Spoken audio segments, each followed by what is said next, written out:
I was born here in Washtenaw County. I lived with my mom and dad in Ypsi for the first almost 3 years, first 2.5 years. And then my parents split just before my brother was born.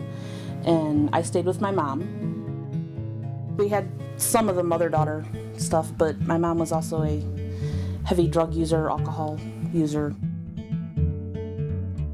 And then, at 3, she just gave me to my dad and said she couldn't do it anymore. I lived with my dad another couple of years. I was 5 when I was removed from his care and sent to foster care.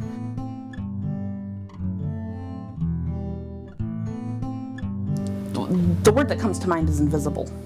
You got up every morning at the same time and you just followed a routine all day long. It was very structured, but it was also very impersonal. It was very lonely. Very, very lonely.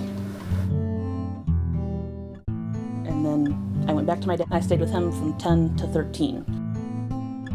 He was very abusive. He was an alcoholic.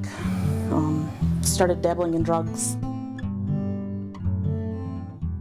My parents were incarcerated at least a couple of months each year, if not more. There was times where my mom or my dad would be gone for a year at a time or more. At first, you're curious, you worry, you're afraid for them, you're afraid you'll never see them. And then, it gets to be long enough, you don't worry as much, you kind of forget about it. You feel like they've forgotten you because they're gone.